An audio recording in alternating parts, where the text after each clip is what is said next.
Bismillahirrahmanirrahim. Assalamualaikum warahmatullahi wabarakatuh. Ahlan bikum fi qanat Arbani Channel. Kaifa akhbarukum ya ashabul arba'in? Atumana an takunu fi sihatin wa afiyah. Baik, pada kesempatan kali ini kita akan melanjutkan pembahasan kalimah isim, yaitu pembagian kalimah isim berdasarkan jumlahnya. Pada video sebelumnya kita telah membahas pembagian kalimah isim berdasarkan jenisnya, yaitu ada muzakkar dan juga muannats atau laki-laki dan juga perempuan.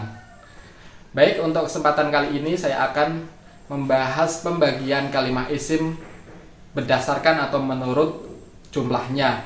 Nah, maksud dari pembagian kalimah isim berdasarkan jumlahnya adalah bahwa sebuah kalimah isim itu bisa berarti tunggal atau jumlahnya adalah satu, kemudian ganda atau jumlahnya adalah dua, ataupun jamak atau jumlahnya itu lebih dari dua. Misalkan kitabun artinya buku. Nah, pada lafaz kitabun artinya adalah buku, maksudnya adalah bahwa buku itu hanya satu. Nah, misalkan kalau di dalam bahasa Indonesia, kalau kita ingin mengatakan bahwa bukunya lebih dari satu, maka tinggal diulangi saja katanya, misalkan buku, artinya buku itu lebih dari satu. Kalau di dalam bahasa Inggris, kita tinggal menambahkannya dengan S atau ES. Book artinya kan buku ya, book ditambah S berarti books, artinya buku-buku. Nah, untuk di dalam bahasa Arab sendiri, itu untuk jumlahnya dibagi menjadi tiga ya. Jadi tunggal, ganda, dan juga jamak. Nah, itu mengandung arti bahwa dua itu belum masuk jamak. Dua sendiri, dan kemudian jamak itu artinya lebih dari dua. Seperti itu. Nah, untuk kalimat isim yang berjumlah satu atau tunggal disebut dengan mufrad. Ismu mufrad atau tunggal. Kita ulangi, mufrad artinya tunggal. Dan untuk kalimat isim yang berjumlah dua disebut dengan tathniyah. Tathniyah artinya ganda atau berjumlah dua. Dan untuk yang lebih dari dua disebut dengan jamak. Jamak lebih dari dua. Yuk kita bahas dari isim mufrad terlebih dahulu. Nah, untuk isim mufrad merupakan bentuk asal dari bentuk tasniyah dan juga jamak. Nah, artinya ketika kita ingin membuat kata tersebut dari tunggal menjadi ganda ataupun jamak, itu ya dari mufradnya dulu atau dari tunggalnya dulu. Contohnya kitabun artinya adalah buku. Nah, paham ya, berarti untuk kitab itu bentuknya adalah mufrad. Contoh lain, qalamun, kursiyun, maktabun, itu termasuk isim mufrad atau jumlahnya hanya satu. Nah, kemudian bagaimana ketika kita ingin mengubahnya menjadi ganda atau tasniyah? Nah, untuk mengubah isim mufrad menjadi tasniyah, kita lihat dulu contoh-contoh isim yang berbentuk mufrad sebagai berikut. Yang pertama, kitabun atau buku, haqibatun atau tas, rajulun atau laki-laki, imra'atun atau perempuan, muslimun atau muslim laki-laki, dan muslimatun atau muslim perempuan. Nah, perhatikan contoh-contoh ini. Kalau diamati, yang sebelah kiri berjenis laki-laki ya atau muzakkar, dan yang sebelah kanan berjenis perempuan atau muannats. Dan satu hal lagi yang perlu kita tahu, bahwa kalimah isim itu ada yang lil aqil atau berakal dan lil ghairi aqil atau tidak berakal. Kalau melihat contoh ini, yang baris atas adalah li ghairil aqil ya, atau yang tidak berakal karena merupakan kata benda. Dan yang bawahnya termasuk lil akil atau berakal karena termasuk manusia. Baik, kaidahnya begini sobat. Untuk mengubah isim mufrad menjadi isim tasniyah adalah dengan cara menambahkan huruf alif nun ataupun ya nun di akhir kalimahnya. Tidak peduli mau muzakkar atau muannas ataupun lil aqil atau li ghairil aqil. Jadi lafadz kitabun kalau kita ingin mengubahnya menjadi tasniyah tinggal kita tambahkan saja alif nun ataupun ya nun menjadi kitabani atau kitabaini. Haqibatun menjadi haqibatani atau haqibataini. Rojulun menjadi rojulani atau rojulaini. Imra'atun menjadi imra'atani ataupun imra'ataini. Muslimun menjadi muslimani atau muslimaini.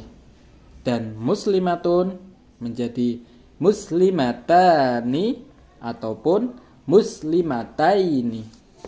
Rokis, fokus untuk harokat nunnya kasroh ya, ani ataupun aini.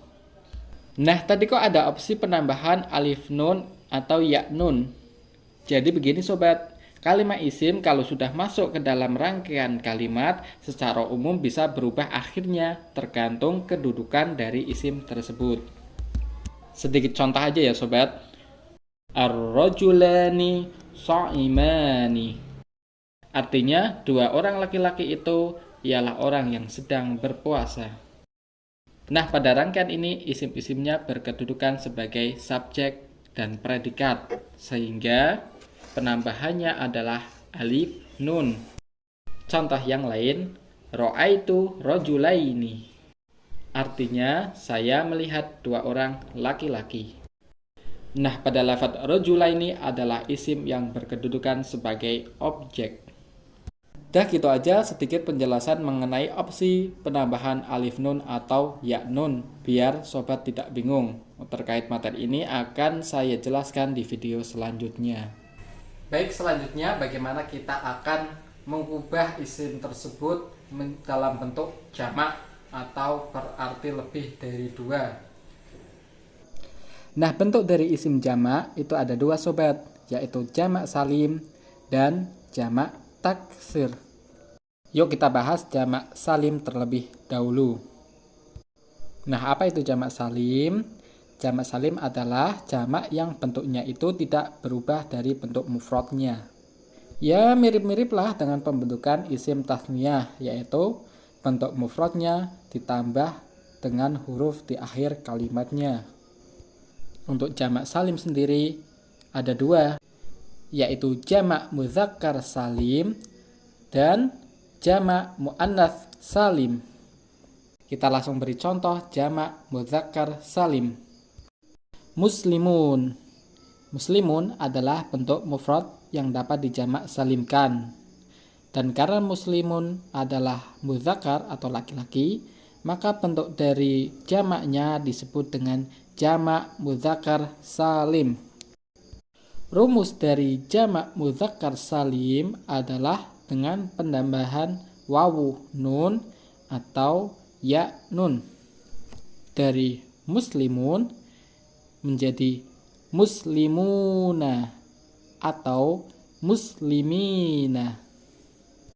Contoh lain, mu'minun menjadi mu'minuna atau mu'minina.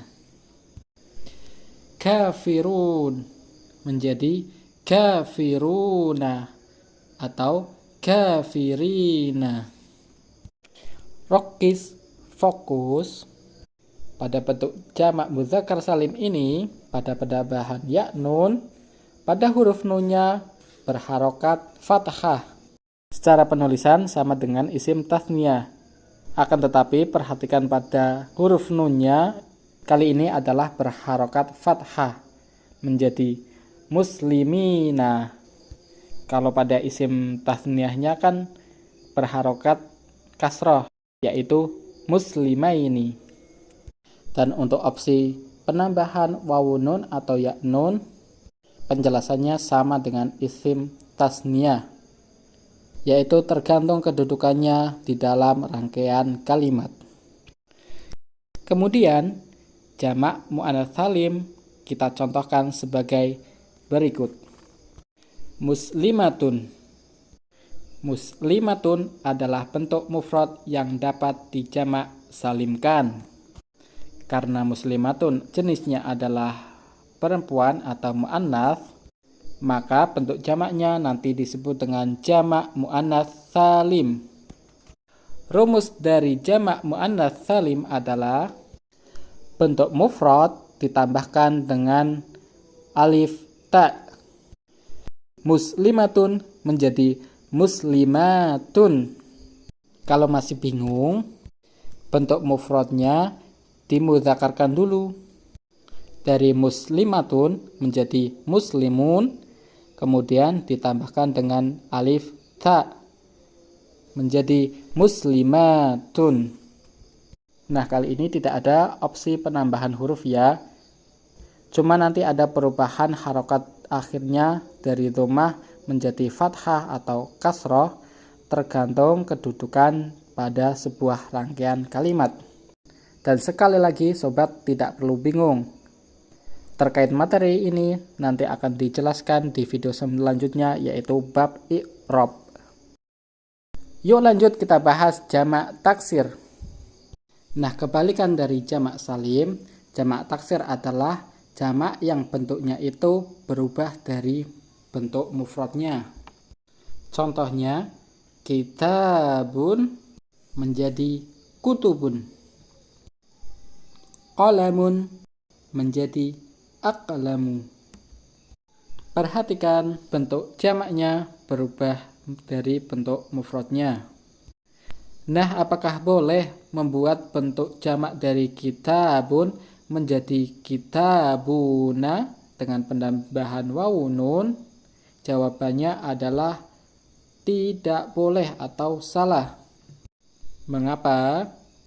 Karena kitabun bentuk jamaknya sudah dapat dicukupkan dengan bentuk jamak taksir.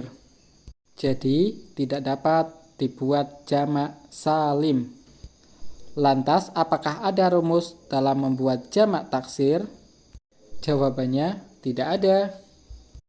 Cara paling sederhana adalah dengan sedikit demi sedikit menghafalkannya. Atau gampangnya begini sobat. Caranya kita buka kamus. Kalau kamus menampilkan hasil translate yang seperti ini, ada dua lafadz yang tengah-tengahnya ada huruf jim, maka yang sebelah kanan adalah bentuk mufradnya dan yang sebelah kiri adalah bentuk jamaknya. Dan biasanya bentuk jamaknya adalah jamak taksir. Jadi ya sudah, tidak perlu repot-repot penambahan huruf karena bentuk jamak dari kata yang kita cari memang sudah ada. Nah, sedikit catatan aja ya sobat. Untuk isim lil aqil secara umum bentuk jamaknya adalah jamak salim. Meskipun tidak sedikit isim lil aqil yang jamaknya berbentuk jamak taksir. Kemudian sebaliknya, isim yang li ghairil aqil secara umum bentuk jamaknya adalah jamak taksir. Sekalipun ada isim li ghairil aqil yang bentuk jamaknya adalah jamak salim, biasanya adalah isim li ghairil aqil yang berjenis perempuan. Nah, cukup ya untuk pembahasan kali ini. Saya buat sesederhana mungkin agar mudah dipahami oleh Sobat Arbani. Silahkan untuk dipelajari dengan baik. Naktafi bihadal qadar. Naskurkum ala husni istima'ikum wa ihtimamikum. Wa ila liqa.